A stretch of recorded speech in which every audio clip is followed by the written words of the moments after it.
بسم اللہ الرحمن الرحیم۔ السلام علیکم۔ مکتب غامدی کی ایک اور نشست میں خوش آمدید۔ سلسلہ گفتگو 23 اعتراضات کی سیریز میں جاری ہے اور آج اس سلسلے کی ہم قسط نمبر 191 شروع کرنے جا رہے ہیں۔ ایک نئے موضوع، ایک نئے اعتراض کی آج دوسری نشست ہے۔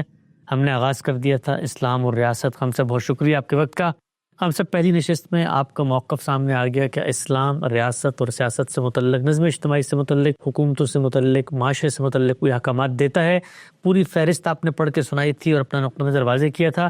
آپ کی پیشکش پر چند سوالات ہیں، توضیح طلب کرنا چاہتا ہوں۔ یہ بتائیے گا کہ آپ نے اس احکامات کی فہرست کو دینے سے پہلے یہ دعویٰ کیا تھا کہ دین میں بعض احکامات فرد کو بحیثیت فرد دیے گئے ہیں اور بعض احکامات معاشرے کو بحیثیت معاشرہ دیے گئے ہیں۔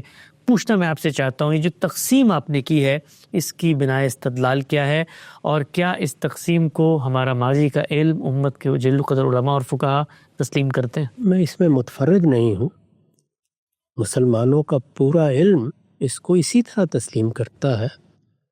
اس کی وجہ یہ ہے کہ دین میں جب یہ احکام دیے گئے ہیں تو یہ فرق ملحوظ رکھا گیا ہے کہ کون سے حکم کا مخاطب فرد بحیثیت فرد ہے اور کون سے حکم کا مخاطب معاشرہ یا جماعت بحیثیت جماعت اور معاشرہ ہے۔ ہمارے دین میں احکام کی یہ فہرست پہلے دن سے اہل علم کے سامنے رہی ہے، چنانچہ وہ ان احکام کے بارے میں جو معاشرے کو دیے گئے ہیں یا جماعت کو دیے گئے ہیں اور اس کے نتیجے میں گویا ریاست کو یا حکومت کو دیے گئے ہیں، دو تعبیرات اختیار کرتے ہیں: موقول الی السلطان اور موقول الی الامام۔ سلطان کا مطلب ہے اقتدار۔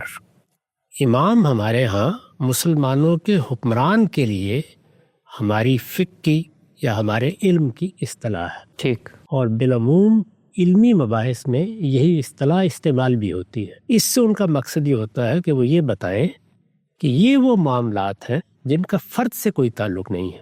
اس کی دو بالکل نمایاں مثالیں لے لیجئے۔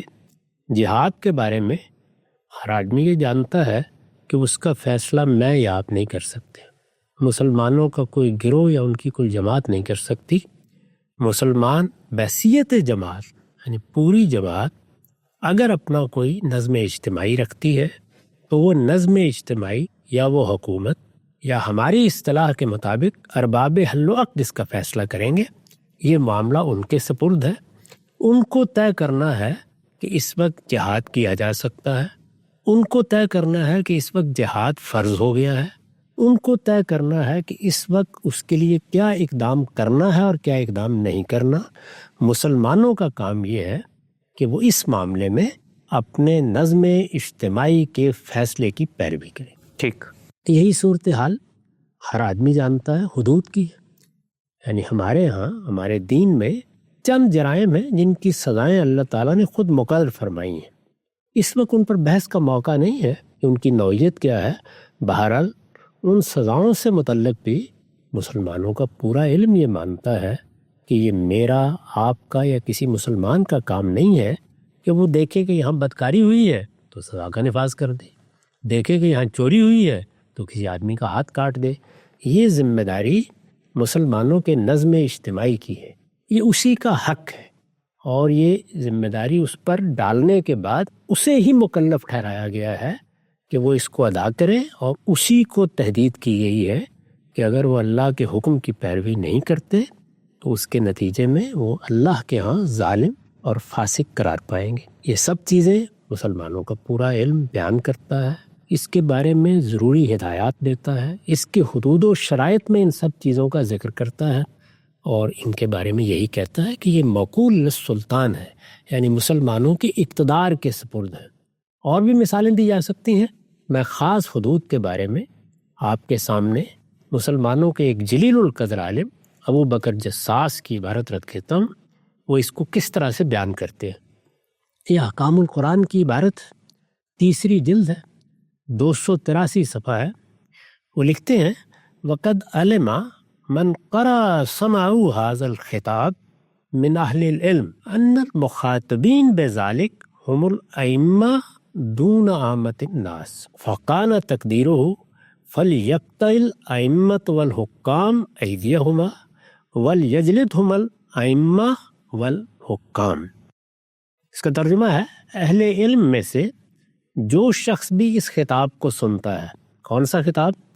سورہ مائدہ میں جب اللہ تعالیٰ نے فرمایا کہ چور مرد ہو یا عورت اس کا ہاتھ کاٹ دو، یا اسی طرح سورہ نور میں فرمایا کہ زانی مرد ہو یا عورت فجلدوا کل واحد منہما 100 جلدہ. یہ خطاب ہے اللہ تعالیٰ کا. جو شخص اس کو سنتا ہے، اہل علم میں سے جو شخص بھی اس خطاب کو سنتا ہے فوراً سمجھ لیتا ہے. یہ بہت سننے کے الفاظ ہیں. اہل علم میں سے جو شخص بھی اس کتاب کو سنتا ہے فوراً سمجھ لیتا ہے کہ اس کے مخاطب عام مسلمان نہیں بلکہ ان کے ائمہ و حکام ہیں. اچھا، یعنی یہاں خطاب ہی ان سے ہے، ان کو ہدایت کی گئی ہے.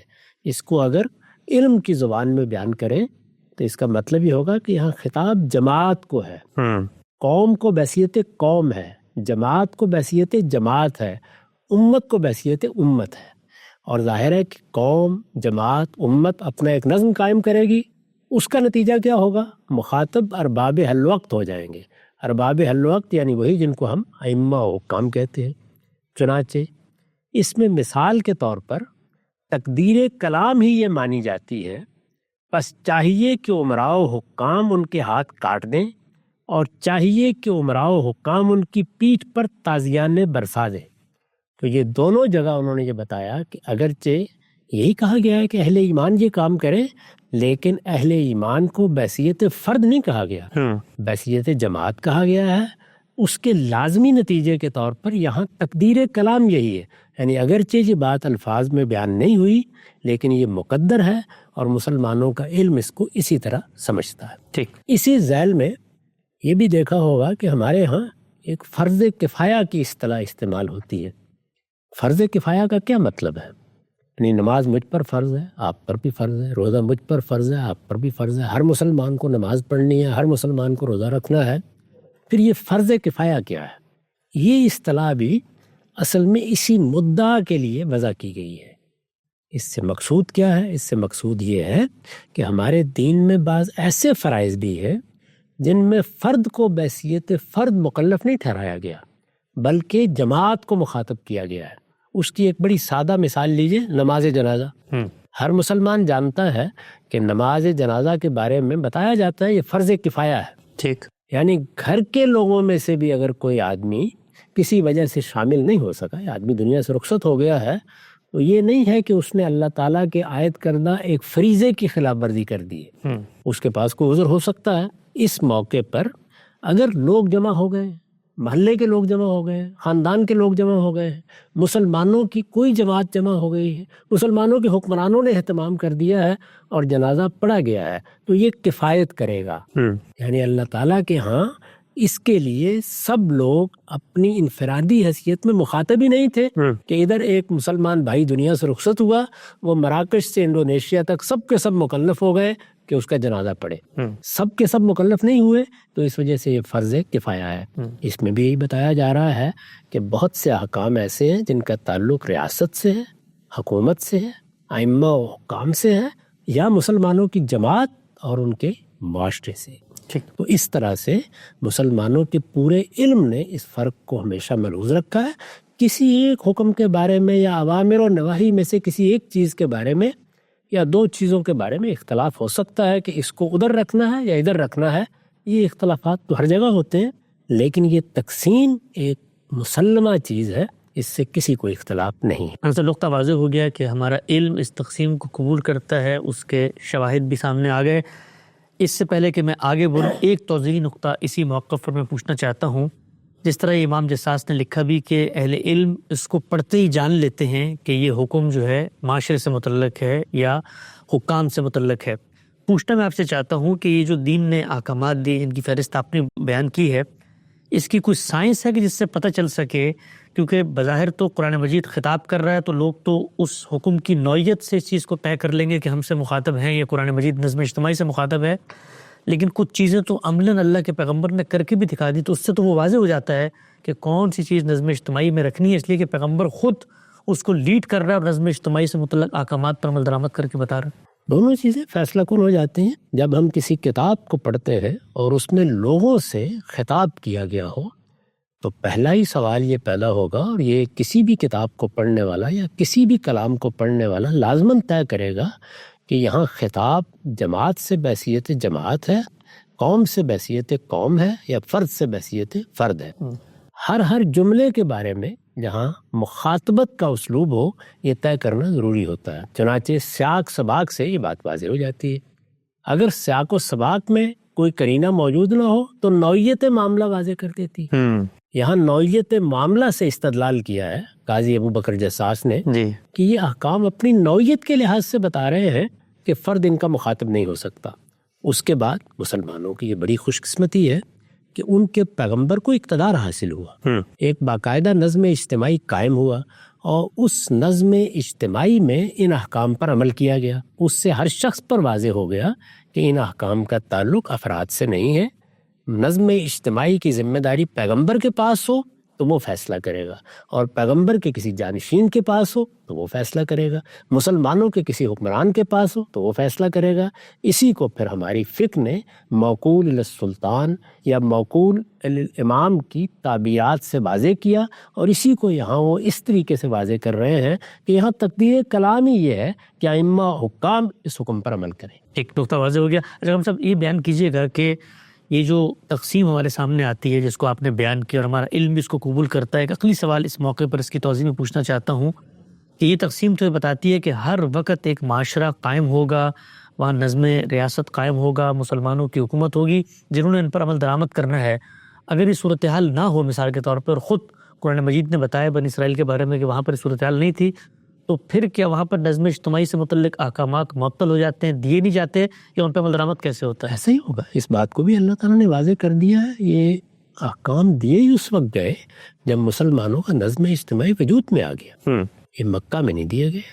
اسی طریقے سے آدم علیہ السلام سے لے کر بنی اسرائیل کی قومی حیثیت کے وجود پذیر ہونے سے پہلے نہیں دیے گئے۔ تو اس طرح اللہ تعالیٰ نے خود یہ بات واضح کر دی کہ یہ احکام اسی صورتحال سے متعلق ہے جب مسلمان اس پوزیشن میں آ جاتے ہیں۔ وہ فرد کی حیثیت سے ہیں تو ان احکام کے مخاطب ہوں گے جو فرد کو دیے گئے ہیں۔ ان میں سے کوئی شخص نکاح کر لیتا ہے تو باپ کی حیثیت سے، شوہر کی حیثیت سے جو احکام ہے وہ اس سے متعلق ہو جائیں گے۔ وہ کوئی کاروبار کرتا ہے تو ان احکام کا مخاطب ہو جائے گا۔ اس کے پاس روپیہ آ جاتا ہے تو زکوٰۃ کے حکم کا مخاطب ہو جائے گا۔ سارے دین میں یہ چیز ہر جگہ ملحوظ ہوتی ہے۔ یہ نہیں کیا جاتا کہ فلان چیز کے بارے میں حکم دیا گیا ہے تو اب لازماً اس چیز کو وجود میں بھی آنا چاہیے۔ یعنی جتنے بھی احکام دیے گئے ہیں فرد ان کا مکلف ہی اس وقت ہوتا ہے جب وہ اس پوزیشن میں آ جاتا ہے۔ اسی کو ایک قاعدے کے طور پر بیان بھی کر دیا گیا ہے کہ لا یکلف اللہ نفسا الا وسعہا۔ اللہ تعالیٰ نے اپنی شریعت دی ہے تو اس میں ذمہ داری لوگوں کی حد وسع کے لحاظ سے ڈالی ہے، ان کی مقدرت کے لحاظ سے ڈالی ہے۔ بندہ اس حکم کو بجا لانے کے لیے تیار ہو گیا ہے، وہ اس پوزیشن میں آ گیا ہے تو اللہ تعالیٰ کے حکم کا مکلف ہے، نہیں آیا تو اس پر کوئی ذمہ داری سرے سے عائد ہی نہیں ہوتی۔ نقطہ بالکل واضح ہو گیا۔ آگے بڑھاتے ہیں سلسلہ گفتگو کو۔ جناب صاحب، پہلی نشست میں آپ نے اسلام اور ریاست ایک جوابی بیانیہ اپنے مضمون کو جو پڑھ کے بیان کیا تھا، اس کے آخر میں ایک تقسیم کار کی تھی کہ علماء کی یہ ذمہ داری نہیں ہے کہ وہ نفاذ شریعت کے مطالبے لے کے اٹھیں اور تحریکیں چلائیں اور جدوجہد اس نوعیت کی کریں۔ ان کی ذمہ داری جو آپ نے بیان کی، میں یہ جاننا چاہتا ہوں کہ اس کی بنا استدلال کیا ہے، یہ فرق آپ نے کیسے کیا کہ علماء کو کیا کام کرنا چاہیے، علماء کی ذمہ داری کیا ہے، اور ہمارے ہاں بالعموم اس حوالے سے جو ذمہ داری وہ نبھاتے ہوئے نظر آ رہے ہوتے ہیں، اس سے آپ کو اتفاق نہیں ہے تو کیوں نہیں؟ اس معاملے میں ہر چیز کا جواب خود اللہ کی کتاب نے دے دیا ہے۔ میں نے پہلی بات یہ عرض کی تھی کہ مسلمانوں کے ہاں دین پر عمل ہو رہا ہے، افراد بھی عمل کر رہے ہیں، جماعت بھی عمل کر رہی ہے، مسلمانوں کا معاشرہ بھی عمل کر رہا ہے، ان کے عمراء و حکام بھی عمل کر رہے ہیں، کوئی سوال نہیں پیدا ہوا۔ لیکن کیا ہمیشہ یہی صورتحال رہتی ہے؟ افراد کو دیکھیے تو ان میں سے بھی بہت سے لوگ دین کے احکام کے معاملے میں کوتاہیاں کرتے ہیں، بعض موقعوں پر سرکش ہو جاتے ہیں، مجرمانہ رویے اختیار کر لیتے ہیں۔ یہی صورتحال معاشرے کی بھی ہوتی ہے، جماعت کی بھی ہوتی ہے، عمراء و حکام کے معاملے میں بھی یہی معاملہ ہو جاتا ہے۔ یہ ہم جانتے ہیں کہ اس وقت مسلمانوں کے کتنے ملک ہیں جہاں ان کو باقاعدہ اقتدار حاصل ہے، لیکن بہت سی جگہوں پر یہ بحث پیدا ہو جاتی ہے کہ کیا وہاں دین نے جو احکام مسلمانوں کے عمراء کو دیے ہیں یا حکام کو دیے ہیں یا ان کی ریاست کو دیے ہیں ان پر عمل ہو رہا ہے؟ یہ سوال پیدا ہو جاتا ہے۔ تو اللہ تعالیٰ نے اس صورتحال کا اندازہ کر کے رسالت مآب صلی اللہ علیہ وسلم کے دنیا سے رخصت ہونے سے پہلے سورہ توبہ میں یہ بتایا کہ پھر مسلمانوں کو کیا کرنا۔ ٹھیک، یعنی اس معاملے کو لوگوں کے اجتہاد پر نہیں چھوڑا گیا، اللہ تعالیٰ نے خود بتایا کہ کیا کرنا ہے۔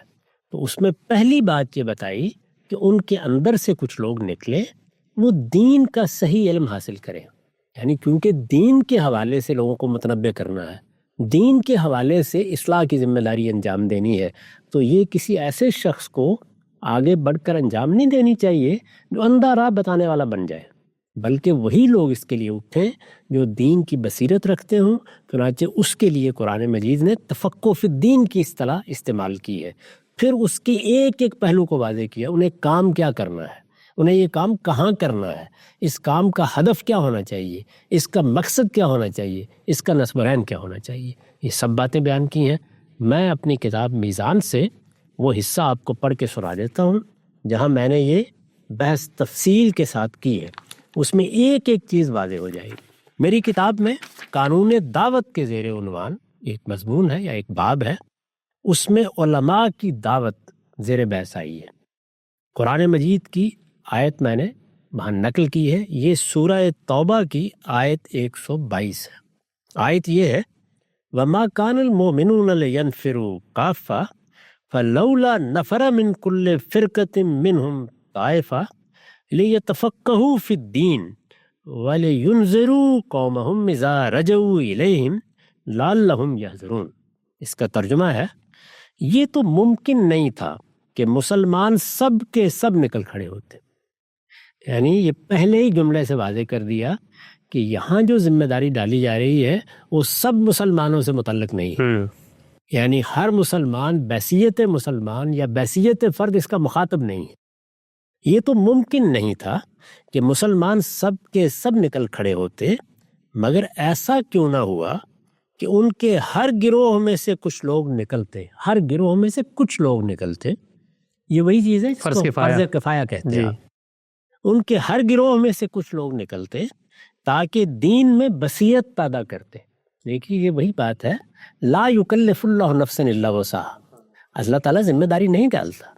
جب آپ دین سے رہنمائی حاصل نہیں کرتے تو اس طرح کی لایانی باتیں کرتے ہیں کہ یہ ذمہ داری ہر فرد پر عائد ہو گئی، ایک ریڑھی لگانے والے کو، ایک دہقان کو، ایک کھیت میں کام کرنے والے کو، ایک ہنرمند کو، ایک مزدور کو، ایک آپ کے گھر میں کام کرنے والی عورت کو، مرد کو، سب کو مکلف ٹھہرا دیا گیا وہ اسلامی حکومت قائم کرے۔ اللہ تعالیٰ دیکھیے کیا بات کر رہے ہیں، وہ یہ فرماتے ہیں کہ ہر گروہ میں سے کچھ لوگ نکلتے تاکہ دین میں بصیرت پیدا کرتے۔ پہلی بات یہ کہی ہے مسلمان تو سب ہے، صحابہ کرام کا زمانہ ہے، لوگ رسول اللہ کی موجودگی میں ایمان لائے ہیں، لیکن کیا فرمایا جا رہا ہے؟ دین میں بصیرت حاصل کر۔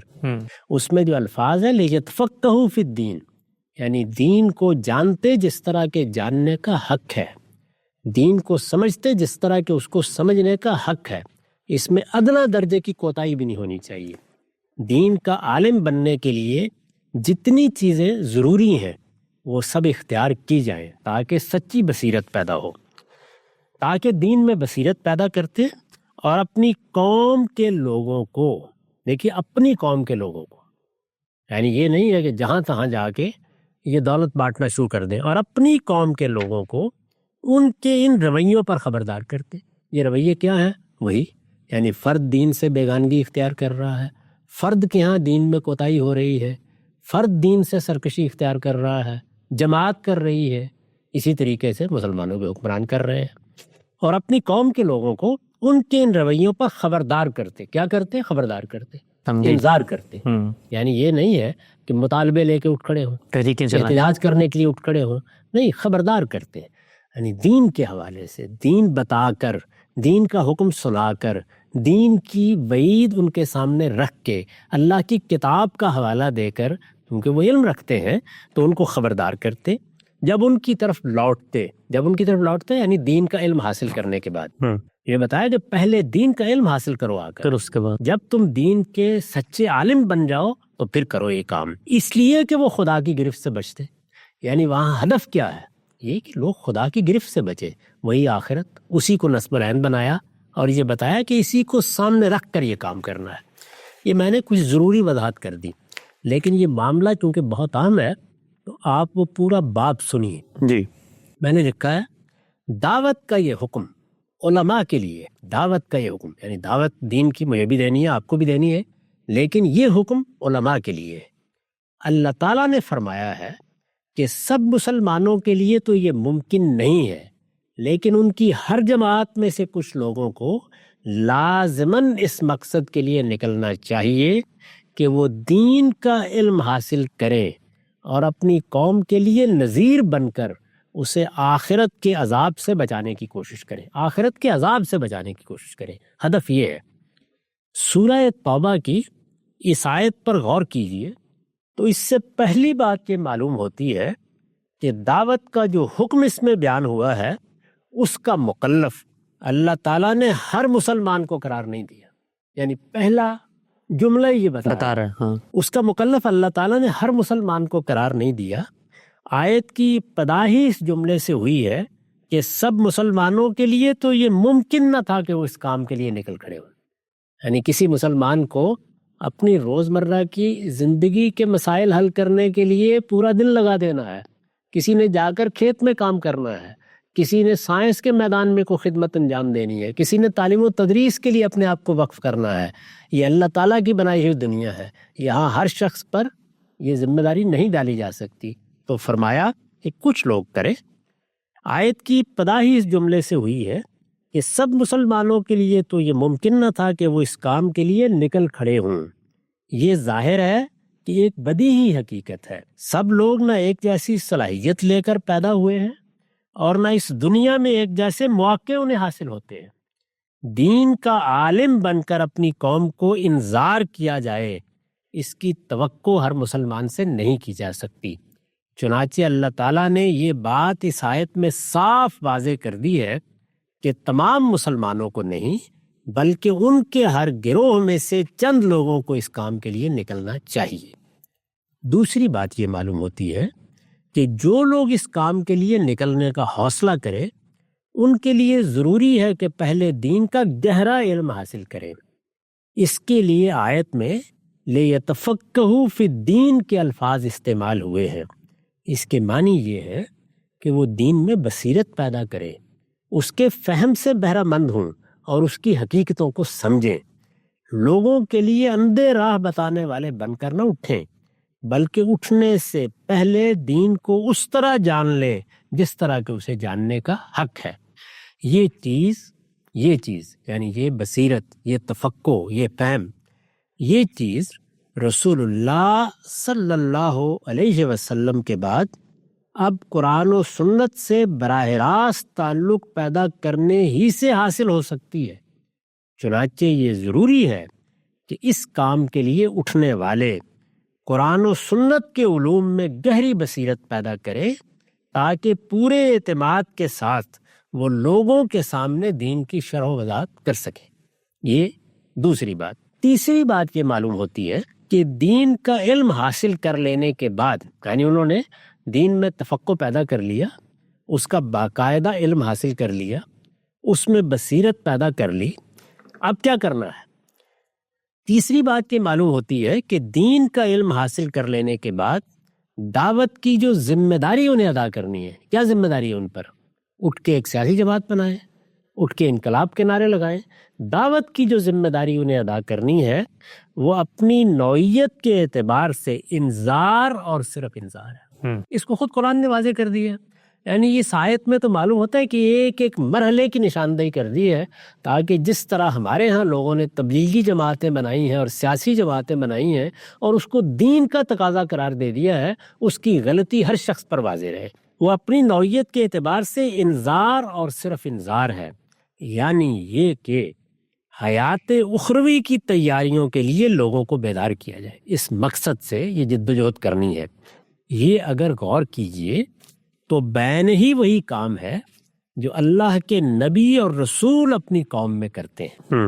اس سے معلوم ہوا کہ نبی صلی اللہ علیہ وسلم سے انذار کا کام یعنی یہ لوگوں کو خبردار کرنے کا کام اللہ کے پیغمبروں نے کیا ہے، نبی صلی اللہ علیہ وسلم آخری پیغمبر ہے، یہ کام آپ نے انجام دیا۔ آپ کے بعد اب کیا صورتحال ہے؟ نبی صلی اللہ علیہ وسلم سے انذار کا کام آپ کے بعد اس امت کے علماء کو منتقل ہوا ہے، یہ ذمہ داری ہی علماء کو منتقل کی گئی ہے، اور ختم نبوت کے بعد اب یہ ذمہ داری قیامت تک انہیں ہی ادا کرنی ہے۔ چوتھی بات یہ معلوم ہوتی ہے کہ اس دعوت کے ہر داعی کے لیے، یعنی جو شخص بھی یہ دعوت لے کے اٹھے، اس دعوت کے ہر داعی کے لیے اصل مخاطب کی حیثیت اس کی اپنی قوم کو حاصل ہے۔ چنانچہ فرمایا ہے وَلِيُنذِرُوا قَوْمَهُمْ إِذَا رَجَعُوا إِلَيْهِمْ، اور اپنی قوم کے لوگوں کو خبردار کرتے جب ان کی طرف لوٹتے۔ آیت کا یہی حصہ ہے جس سے اس دعوت کا دائرہ بالکل متعین ہو جاتا ہے، اور اس چیز کے لیے کوئی گنجائش باقی نہیں رہتی کہ اس کے داعی یعنی اس دعوت کے لیے اٹھنے والے اصل حقداروں کو چھوڑ کر یہ دولت جہاں تہاں دوسروں میں بانٹتے پھریں، یعنی ان کی قوم ہی کو اس مقصد کے لیے ان کا مخاطب ہونا چاہیے۔ پانچویں بات یہ معلوم ہوتی ہے کہ اس دعوت کا مقصد ہر حال میں یہی ہونا چاہیے کہ لوگ اللہ پروردگار عالم کے معاملے میں متنبع رہیں۔ آیت میں یہ مقصد لعلہم یحذرون، تاکہ وہ خدا کی گرفت سے بچیں کے الفاظ میں بیان ہوا ہے، یعنی لوگ محتاط رہے کہ ان کی انفرادی اور اجتماعی زندگی میں دین کے جو مطالبات بھی ان سے متعلق ہوتے ہیں ان کے بارے میں غفلت، تساہل یا تمرد اور سرکشی کا رویہ دنیا اور آخرت میں ان کے لیے ہلاکت کا باعث نہ بن جائے۔ اس طرح متنبع کرنا ہے، دنیا کی قیادت صالحین کو منتقل ہو جائے، دین کا غلبہ قائم ہو جائے، اور اللہ کی بات ہر بات سے اونچی قرار پائے۔ یہ بے شک ہر داعی کی تمنا ہو سکتی ہے اور ہونی چاہیے، لیکن دعوت کا اصلی مقصد اس آیت کی روح سے یہی ہے کہ لوگ آخرت کے عذاب سے بچیں اور قیامت میں انہیں کسی رسوائی سے دوچار نہ ہونا پڑے۔ یعنی یہ ساری چیزیں خواہش ہو سکتی ہیں، میری بھی، آپ کی بھی، کسی داعی حق کی بھی، لیکن ان کو ہدف اور نصب العین نہیں بنایا جائے گا۔ ٹھیک، اس سے واضح ہے کہ سورہ توبہ کی یہ آیت دین میں بصیرت رکھنے والوں کو، یعنی دین کے علماء کو، اس بات کا مکلف ٹھہراتی ہے کہ جاہدوا فی اللہ حق جہاد ہی کے جذبے سے۔ یہ قرآن مجید ہی میں ایک موقع پر فرمایا ہے کہ اللہ کی راہ میں جد و جہد کرو جیسا کہ جد و جہد کا حق ہے۔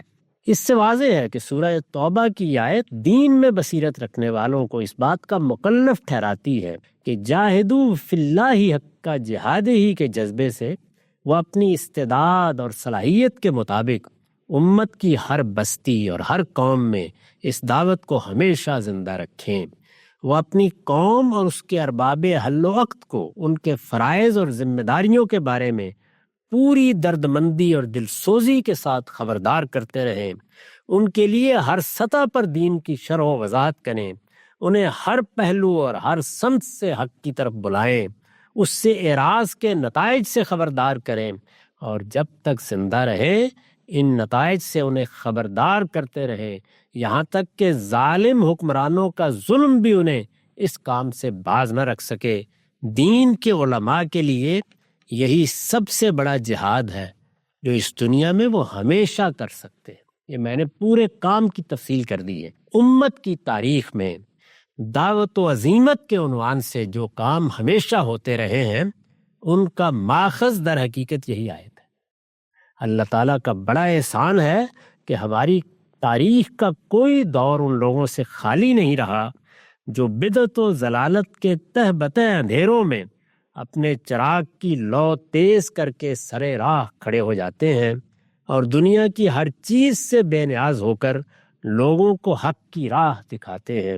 وہ اس بات کی کوئی پرواہ نہیں کرتے کہ لوگ کیا چاہتے ہیں اور کن چیزوں کا تقاضا کرتے ہیں، ان کی ساری دلچسپی بس حق ہی سے ہوتی ہے، اور وہ اسی کے تقاضے دنیا کو بتانے کے لیے اپنے دل و دماغ کی ساری قوتیں صرف کر دیتے ہیں۔ وہ لوگوں سے کچھ نہیں مانگتے بلکہ اپنے پروردگار سے جو کچھ پاتے ہیں بڑی فیاضی کے ساتھ ان کی جھولی میں ڈال دیتے ہیں۔ چنانچہ ہر دور میں وہ ہستی کا ضمیر، وجود کا خلاصہ اور زمین کا نمک قرار پاتا۔ سبحان اللہ۔ یہ اس دعوت کے بارے میں اللہ کے دین کی ہدایت ہے، یہ خود پروردگار عالم کا بتایا ہوا لاہ عمل ہے۔ اسی لاہ عمل کو نہ سمجھنے اور پیش نظر نہ رکھنے کی وجہ سے ہمارے ہاں اس باب میں بہت انتشار فکر سامنے آتا ہے، اور لوگ طرح طرح کی تعویلیں کر کے دین کے سارے تصوری کو بالکل بے معنی بنا دیتے۔ نقطہ بالکل واضح ہو گیا۔ نظم اجتماعی سے متعلق کیا اسلام میں کوئی ہدایت دی گئی ہے؟ غامدی صاحب نے پوری فہرست پڑھ کے سنائی۔ یہ تقسیم کس بنیاد پر ہے؟ فرد کی فرد اور نظم اجتماعی سے متعلق ہدایات، امت کی علمی روایت کے جھروکوں سے ہم نے کچھ چیزوں کو جانا، اور پھر یہ سوال کہ علماء اکرام اگر ان چیزوں پر عمل درآمد نہ ہو رہا ہو تو کیا رویہ اپنائیں گے، اس پر قرآن مجید کیا کہتا ہے۔ غامدی صاحب کا موقف جامعیت سے سامنے آ چکا ہے۔ اعتراضات کا سلسلہ شروع کریں گے۔ ہمارے روایتی علماء اس موقف پر کیا کہتے ہیں، ان کے نزدیک نفاذ شریعت اور اقامت دین کی یہ بحث قرآن مجید کی کن نصوص میں مبنی ہے، اور وہ کیسے غامدی صاحب سے اختلاف کرتے ہیں، سب کچھ زیر بحث آئے گا۔ وقت یہاں پہ ختم ہوتا ہے، دوبارہ حاضر خدمت ہوں گے۔ اب تک آپ کا بہت شکریہ۔